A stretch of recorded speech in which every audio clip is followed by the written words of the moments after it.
जैसे जैसे चुनाव करीब आ रहे हैं, पूरा मामला एक बार फिर सनातन धर्म, हिंदुत्व, अगड़ा पिछड़ा, दलित, आदिवासी जैसे जातिगत समीकरणों और देश का नाम भारत करने जैसे भावनात्मक मुद्दों में उलझता दिखाई पड़ रहा है। सनातन विवाद पर चौतरफा गिरी समाजवादी पार्टी ने आज साफ कर दिया कि वो सनातन के विरोध में नहीं है।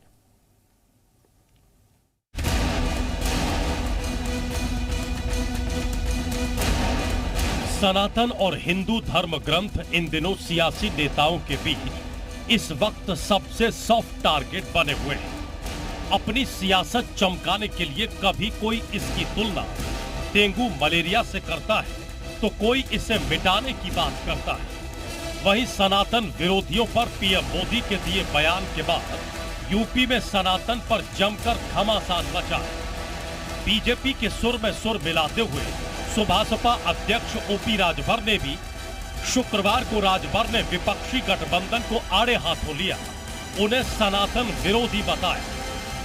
जो विपक्ष के लोग हैं वो संविधान को नहीं मानते।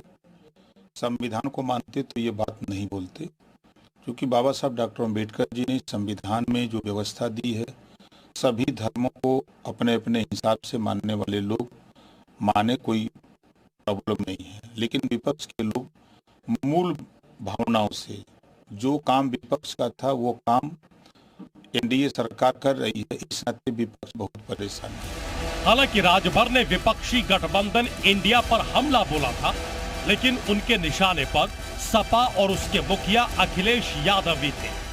सनातन पर चौतरफा घिरी सपा ने अब खुलकर सनातन का समर्थन किया है। सपा महासचिव राम गोपाल यादव ने सनातन को लेकर बड़ा बयान दिया। कहा, सनातन का विरोध करना मूर्खता है। मैं भी सनातन समर्थक हूँ। लोग मूर्खता की बातें करते तो करते रहने दो। सनातन धर्म, हम तो सनातन धर्मी हैं, हम तो सनातन धर्म को मानने वाले। हम राम कृष्ण शिव सबकी पूजा करते। बाबा विश्वनाथ से लेके जितने शिव ज्योतिर्लिंग हैं सबका दर्शन कर चुके। तो जो कर रहे हैं उनसे पूछिए। मैं तो सनातन धर्म का मानने वाला हूं और समर्थक हूं। वहीं राजनाथ सिंह ने लखनऊ दौरे के दूसरे दिन सनातन के विरोधियों को करारा जवाब दिया। उन्होंने कहा कि सनातन धर्म पर सवाल खड़े करना बहुत ही दुर्भाग्यपूर्ण है। सनातन धर्म वसुधैव कुटुंबकम का संदेश देने वाला धर्म है। इसका न आदि है न अंत है। दुनिया की कोई ताकत इसको खत्म नहीं कर सकती है। ये बहुत ही दुर्भाग्यपूर्ण है। सनातन धर्म का जहाँ तक प्रश्न है, यह नित्य नूतन क्षीर धर्म है। सनातन धर्म एक ऐसा धर्म है जिसने कि वसुधैव कुटुंबकम का संदेश दिया है। यह न इसका आदि है न अंत है।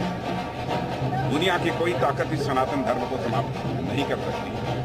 और सनातन धर्म पर संकट यदि आया तो मैं समझता हूँ कि ये बहुत बड़ा संकट होगा।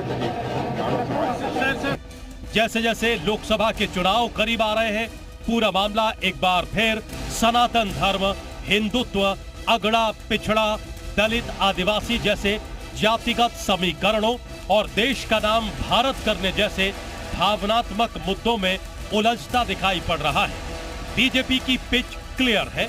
वो विपक्ष को हिंदू विरोधी दिखाना चाहती है, बताना चाहती है कि पूरा इंडिया गठबंधन हर मौके पर बस सनातन का अपमान कर रहा है।